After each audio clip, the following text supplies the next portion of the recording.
Ok, estamos gravando. E a primeira parte da aula de hoje é sobre post-tagging. Nós já falamos um pouquinho na última aula de linguística computacional, né? Então, a essa altura, vocês já sabem o que é um post-tagger, né? É também chamado de etiquetador gramatical, e é um sistema responsável por identificar em uma sentença, né, o objeto de trabalho é a sentença, para cada um dos itens lexicais da sentença, né, que incluem as palavras e as pontuações, a categoria que este item pertence. Né? Pos é part of speech, né? É o etiquetador de categoria gramatical, o etiquetador de classe gramatical. Dependendo de quem você lê em português, vai chamar de categoria ou classe. Em inglês, geralmente, é só classe. E que classes são essas? A gente também já viu um pouquinho disso. Em inglês, a gente tem um conjunto de classes com algumas características mais difíceis, diferentes das de português. Eles chamam substantivos de nomes. Ok, isso é simples. O que nós chamamos normalmente de artigos, eles chamam de determinantes, apesar de em português, em gramática gerativa, também se chamar de determinantes. Né? E eles têm particles, que eu até botei em português partículas, porque existem algumas coisas que são chamadas de partículas, mas aparentemente não é a mesma coisa. Em português talvez seja palavras denotativas. Então nós temos aqui as classes em inglês, divididas em classes abertas, que escapoli, e classes fechadas. Né? E em português, nós temos essas classes também divididas em classes abertas e fechadas. Em inglês, os verbos auxiliares são bem fechados, né? Em inglês, em português, talvez você possa eventualmente usar um método, um verbo auxiliar outro. Né? Então, nós temos essas famílias de classes. Né? E para que servem os etiquetadores? Né? Por exemplo, né, eles servem em inglês para você saber como falar uma palavra. Né? Nós temos lead, que escreve igual a led, né? Lead de liderar, e vocês podem ver aí a notação fonética internacional sendo usada, né? Que eu falei já em outra aula, né? O LED, que é chumbo, né? Normalmente eles são usados para apoiar um analisador léxico, né? Na busca de descobrir o verdadeiro significado da palavra. Então vamos ver alguns exemplos, né? Na verdade, sobre o mesmo termo, vamos aplicar alguns classificadores. Então a gente tem aqui, né, um exemplo: o Fluminense nasceu com a vocação da eternidade, tudo pode passar, só o tricolor não passará jamais. É uma frase de Nelson Rodrigues. Ela tem duas pegadinhas. Né? O Fluminense, ele é um adjetivo, né, também, né?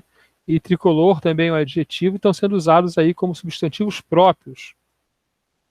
Então tem uma pegadinha aí e a gente vai passar essa frase em dois etiquetadores. Né? Um primeiro etiquetador é o palavras. O palavras é um etiquetador que também faz análise sintática. Creio que eu não vou mostrar a análise sintática aqui. Tem um desenho aí que vocês podem depois ver mais detalhadamente quando baixarem as transparências, né? Ou indo no site lá do Palavras, no artigo do Palavras, né? Mostrando toda a estrutura dele. Ele tem mais informação do que a gente vai ter no nosso segundo etiquetador, né? E no analisador puro, ele aparece aí, né, só dizendo todas as opções possíveis para cada palavra. Então a gente vê lá a palavra o, né, no nosso caso, né? Pode ser um artigo definido, né? Então pode ser um determinante masculino singular, né? Também pode ser um nome em alguns casos, né, masculino singular. Né? Fluminense pode ser um adjetivo tanto masculino como feminino singular, e pode ser um nome masculino singular. Né? Acho que nem está mostrando que pode ser um nome próprio, mas no caso é um nome próprio. Né? E aí nasceu, só pode ser verbo, né? Um verbo no passado, na terceira do singular, né? É, do indicativo, né? Do indicativo, né? E por aí afora. Então a gente vê aí que nós temos umas opções para cada palavra, né? Mas já vou indicando que a gente está preocupado, por exemplo, tricolor, né? Ele só identificou como adjetivo masculino singular. Logo, ele não tem nem chance de acertar, porque entre todas as opções possíveis, ele só achou essa. Né? Significa que ele só teve exemplo, como é aprendizado de máquina, ele só teve exemplo nessas condições. Como ele está fazendo apenas o analisador morfológico, né? Bom, aí o algoritmo, a gente depois vai falar o nome desse algoritmo, que tem umas informações adicionais, mas ele nunca conseguiu aprender que tricolor pode ser um substantivo próprio. Então essa avaliação tem pelo menos 2 erros, ela caiu no tricolor, ela caiu, e no nome próprio o erro foi menor, ela identificou que é um substantivo, né? O fato de vir logo depois do o, né, geralmente indica que é um substantivo, né? O fato de vir antes do verbo, se ele está fazendo bidirecional, né? Então é mais fácil entender que é um substantivo, né? E num parser já sintático, assim, eu colei, ele descobre que o Fluminense é o sujeito, né? E que o tricolor também é o sujeito dessa frase, né? Da segunda oração da sentença, né? Então, esses aí foram etiquetados com os tags do palavras. A gente vai ver a coleção de tags daqui a pouco, rapidamente, né? E aqui a gente tem a mesma sentença, etiquetados com o MXPost, que é um algoritmo, que é uma implementação famosa, né? Onde as pessoas, que muita gente usa, e você só precisa ensinar. Então, esse aí foi ensinado com o tag, se não me engano, esses aqui são os tags simplificados do Nuke, né? E ele acerta, ó, Fluminense como nome próprio e Tricolor como nome próprio, né? Talvez porque ele foi treinado com notícias de jornal. Então pode ser que tenha isso nas notícias de jornal, né? Vale até a pena olhar a coleção e procurar se a palavra está lá, né? Bom, então nós temos os exemplos, vamos falar mais um pouquinho sobre as categorias ou classes gramaticais, né? E elas são construídas, né, de acordo com características próprias, né? Normalmente elas vão ter inflexões comuns, né? Vão servir para as mesmas funções sintáticas, né? E nós temos as classes abertas, que significa que podem aparecer palavras novas, né? E nome próprio é muito claro isso, né? Mas podemos inventar verbos, né? Como deletar, né? Coisas assim, né? E as fechadas, que são palavras geralmente funcionais, então elas são grupos pequenos, né? Que você até decora quando está lá no Fundamental 2, né? Antes até após, né? E coisas assim, né? Quais são nossos pronomes pessoais, né? Pronomes possessivos, essas coisas você pode até decorar, porque são quantidades bem, bem pequenas, né? No Brasil, como o Brasil não pode deixar de ter lei, né? Existe uma nomenclatura gramatical brasileira, que acho que é uma lei mesmo, ela é de 1958, ela tem 10 classes oficiais, mas ela não explica o que são essas classes. Ela explica as classes, tem um documento, está lá no Moodle, ela explica as classes, ela diz quais são as classes, ela diz quais são algumas subclasses, algumas variações que ela podem ter, mas ela não diz quais são as classes, né? Então, se você for pegar um estudo sobre como essas coisas são criadas, né, e eu achei interessante uma dissertação de mestrado sobre o uso das classes gramaticais e como é explicado no material educacional, né, de Fundamental, acho que 2, mas 1 e 2 pode ser, né? E os critérios de classificação das palavras nas classes, de acordo com os autores das gramáticas, e que é depois levado para os livros educacionais, né? Podem ser semânticos, pelo significado que ela incorpora na língua, mas normalmente eles vão ser mais formais, com propriedades gramaticais e funcionais. Prédio semântico é mais difícil de discutir, né? E aqui eu trago de novo os conjuntos das classes em inglês, né? E para lembrar uma coisa interessante, é que a gente viu lá no exemplo, né? Tem palavras que têm muitas categorias. Então eu escolhi a palavra back em inglês e a palavra bastante em português, pegando exemplos na rede, né? Então nós vemos aqui que back pode ter várias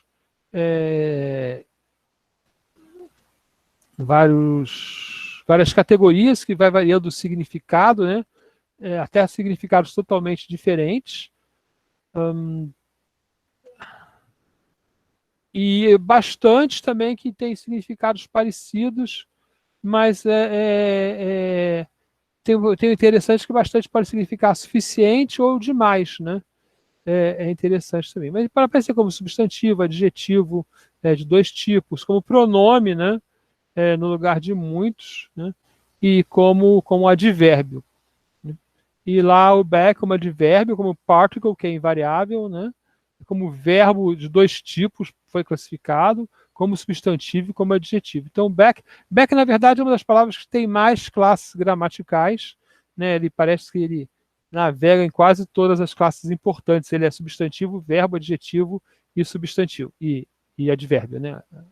Que são as quatro classes mais importantes.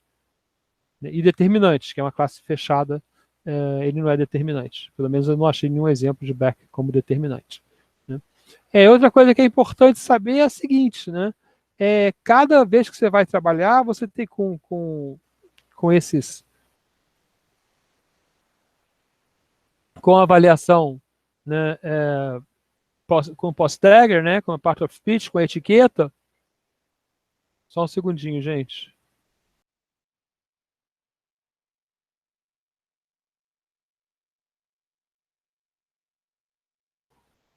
Ok.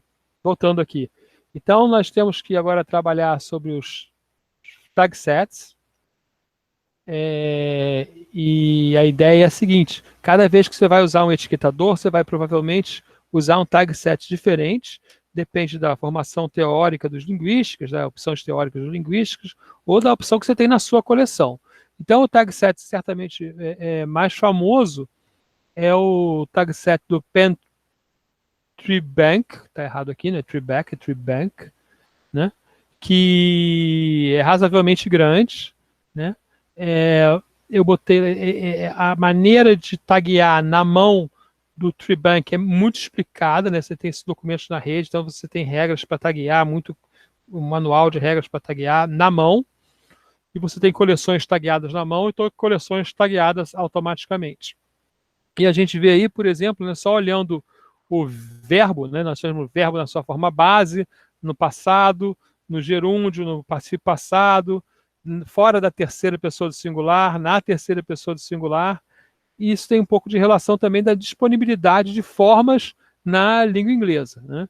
Inclusive, no final do capítulo 8 da terceira edição do Juravisk, né, ele fala de línguas que são muito ricas em matéria de classificação morfológica, então tem que fazer um tratamento diferente dos algoritmos, que fica muito pesado o algoritmo. Né? Na verdade, um dos pesos do algoritmo, né, uma das coisas que vai tornar o algoritmo mais pesado é a quantidade, é o N grande que eles têm, a gente vai ver daqui a pouco, né, que é a quantidade de tags que podem ser criados, né, e o algoritmo usa uma matriz N por N, né, e uma matriz N por T, onde T são os tipos de palavras. Né. No Palavras, a gente tem um conjunto pequeno de classes de nível mais alto, né, mas aí tem várias explicações, né, para essas palavras, para essas classes. Né? Então, por exemplo, gênero, número, caso, pessoa, modo. Né? Então, modo se aplica em verbos apenas. Né? Então, isso torna as explicações, ler o palavras mais difícil. Né? Você vê lá, ver é um verbo, mas depois vem uma sequência de código lá, como S, que é singular, indi, que é indicativo, né? E coisas assim. o etiquetador que eu usei agora, que é o link tag simples, na verdade foi criado por Iris, né, que é uma pesquisadora. Então nós temos aí, aí dá para entender, né? Com uma característica especial que usa também no link, no conjunto grande do link de tags, né? Que as contrações são mostradas, né? Separadamente, né?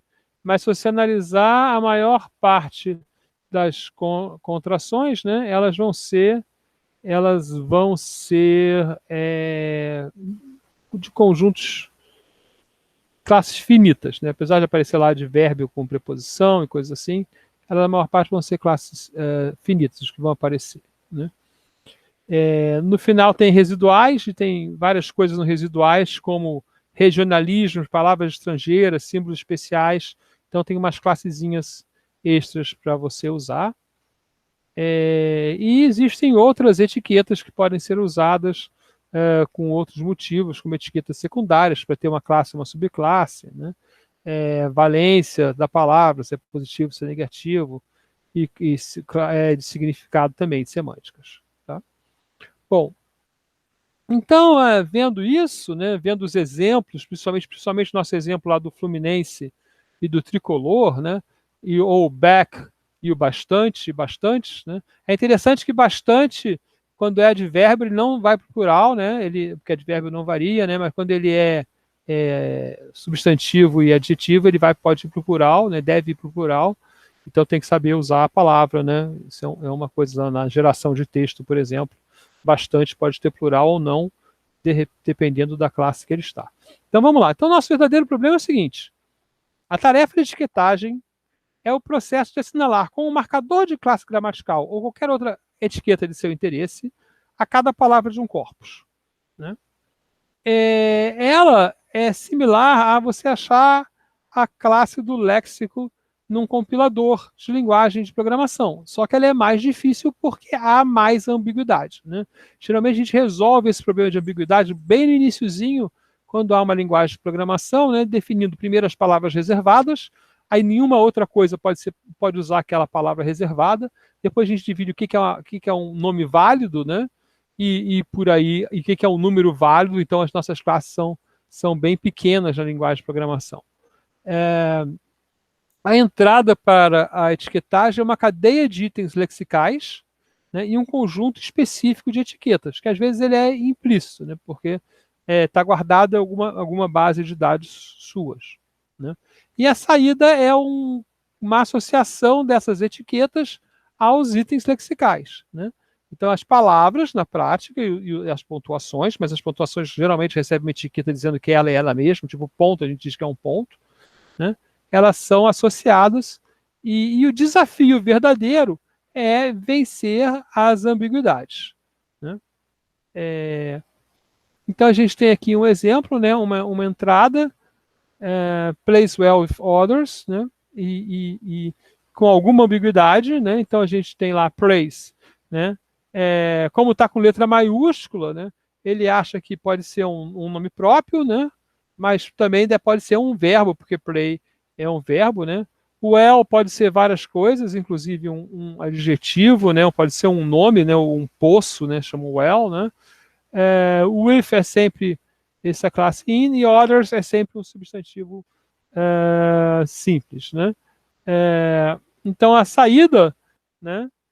Por exemplo, você pode pegar uma saída que é plays, verbo, well, RB, que eu já me esqueci o que é, mas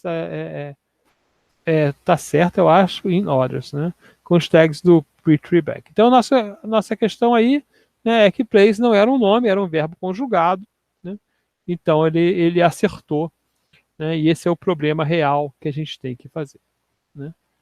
O problema é que isso é difícil para pessoas, tá? Quer dizer, se você colocar pessoas tagueando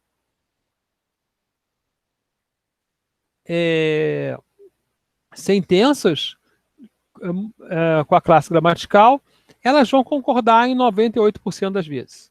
Então, teria um limite teórico que você pode medir, né, de um classificador, de um etiquetador desse tipo, que é acertar 98%. Porque depois você não tem um padrão ouro que você diga que todo mundo concorda. Tá? A gente vai agora falar, né, duas coisas, palavras similares, mas eu sempre tenho que lembrar que eu não sei se eu já falei, é verdade, já devia ter falado, né? Mas eu não tenho. Que existem, quando a gente fala de palavras, a gente fala de duas coisas. A gente fala de tipos, né, que é a palavra conceitual, né, e token, que é a palavra que aparece no texto, né, realmente. Então, o token é a palavra usada no texto. Um texto tem vários tokens para um tipo. Né? Se a palavra eu aparece várias vezes no texto, é sempre o mesmo eu como tipo de palavra, se ela for, claro, da mesma classe gramatical, né? Se for a mesma palavra realmente, né?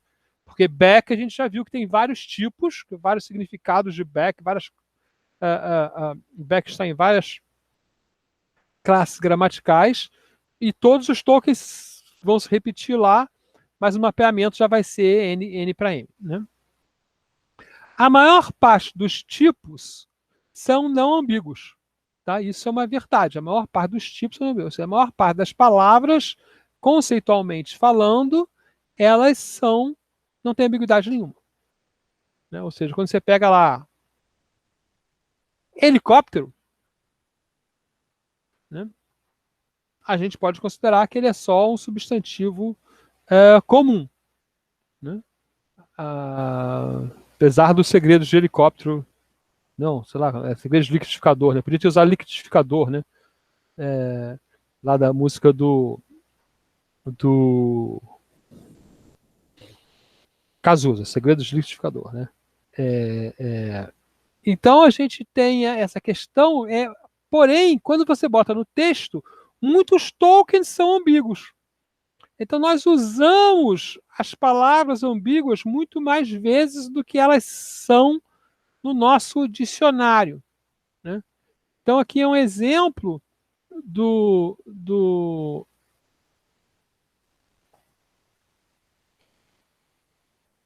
baseado no WSJ, né? É um corpus do Wall Street Journal. 11% dos tipos de palavras são ambíguos, mas 40% dos tokens são ambíguos. Né? E isso é interessante, porque torna o problema mais difícil. Né?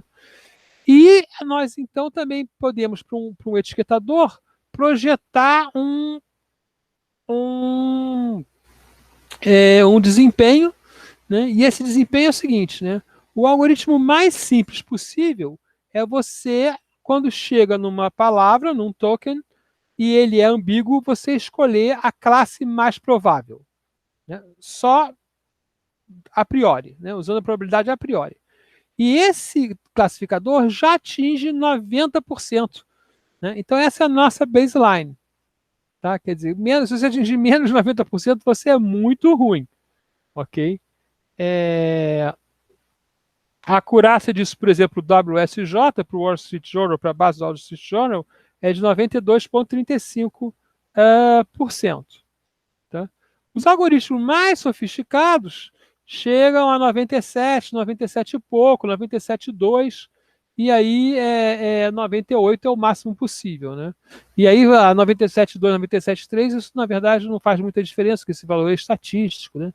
Tem uma distribuição aí em volta, né? Então, no final, nós estamos por aí, e essa é uma área menos interessante hoje em dia, mas importante como passo para a gente, né? E como possibilidade de você retreinar, isso sim, em certa necessidade, retreinar um classificador conhecido com o corpus que você tem. Fontes de informação que a gente pode usar. Né? Bom, tem duas fontes de informações importantes. A mais útil são as palavras vizinhas. Isso é interessante porque vai se refletir depois, né, na importância das palavras vizinhas nos tratamentos de redes neurais. Ok? E, é claro, a probabilidade das palavras serem aquilo, a probabilidade a priori. Tá? Os taggers, né, eles podem ser feature-based também, né? Então, que ele vai olhar várias características das palavras, tá? E a gente vai falar um pouquinho disso depois, né?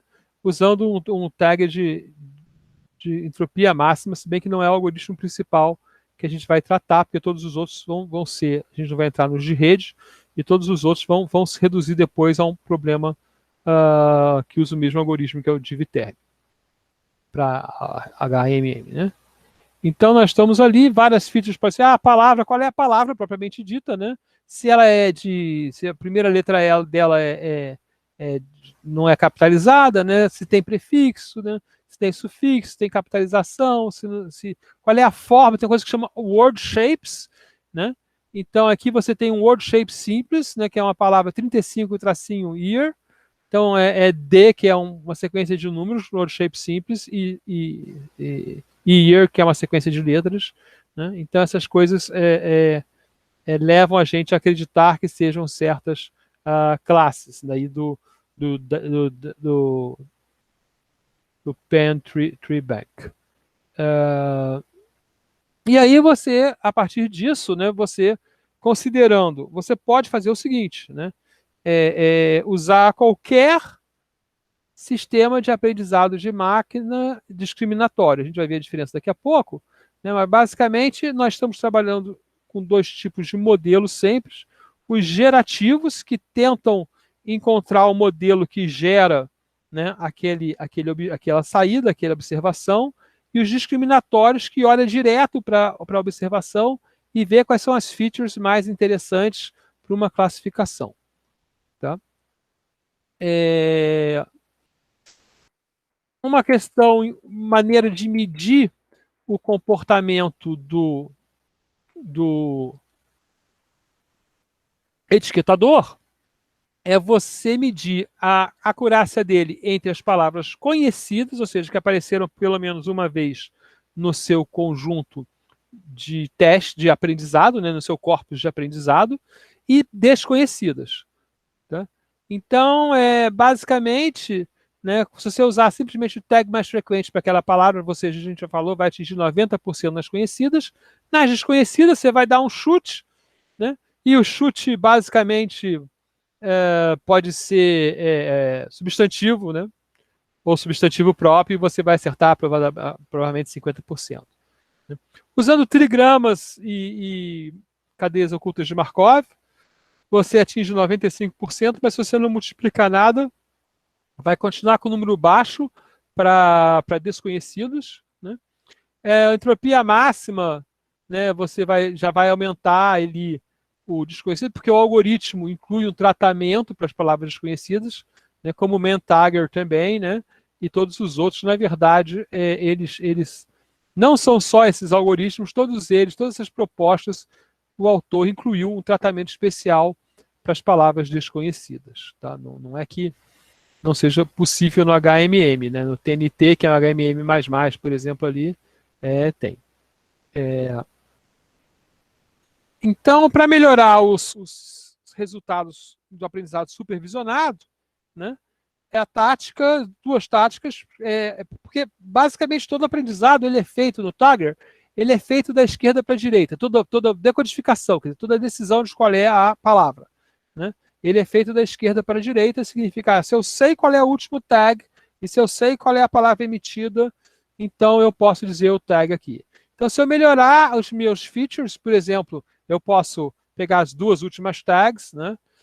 E uma maneira de melhorar é olhar a próxima tag. Né? Existem várias maneiras de tratar isso. Né? Você também pode, por exemplo, a gente vai falar mais tarde, né? Você pode taguear uma vez andando da esquerda para a direita e taguear depois andando da direita para a esquerda, né? Com o aprendizado trocado também, e depois escolher a tag mais provável entre essas duas. Então tem várias melhorias menores, assim, que você, vamos dizer assim, que a dificuldade é menor do que imaginar uma coisa complicada que também você pode aplicar. Né? Também é possível, né, um etiquetador que não sabe a sequência, tá? E eles funcionam quase tão bem quanto modelos simples, seja gerativo, seja discriminativo, de aprendizado. Tá? Os algoritmos típicos, a gente vai falar depois de dois, né? O HMM, depois tem as melhorias no HMM, depois tem esse MEM, que depois ele vai ser resolvido pelo mesmo algoritmo de Viterbi, né? E aí você tem redes neurais, que a gente vai talvez tratar mais tarde, porque a gente vai começar em algum momento a falar de redes neurais e sua utilidade, né? Esse é mais ou menos o objetivo para setembro, né? E baseados em regras que a gente, a princípio, não vai falar. A gente já falou um pouquinho de baseado em regra para stemming, né? Então, isso é uma coisa que está meio abandonada. A maioria das coisas agora ou ainda usa alguma coisa estatística, né? Ou parte logo para redes neurais. Tá? Então, pequena revisão desse discurso, né? É que nós temos, né, as palavras da língua têm classes gramaticais, existem classes fechadas e abertas, né? Classificar as palavras em suas classes é importante. O problema é a ambiguidade, porque as palavras podem pertencer a várias classes, e é um problema aqui surpreendente, porque a abordagem força bruta mais simples já alcança mais de 90% de acurácia, né? E o limite que a gente pode aspirar é 98% de acurácia. Então, a gente está ali numa margem de otimização muito pequena, né? Como a gente já tem algoritmos que atingem mais de 97%, normalmente o que a gente faz, se precisa de alguma coisa, é aprender com o algoritmo já conhecido. Ok, e essa foi a primeira parte da aula genérica sobre a questão dos post-taggers. Alguns sites visitados, né? E muito material já mais específico aparece lá, tem lá no Moodle. Né? Então, vou encerrar a gravação aqui.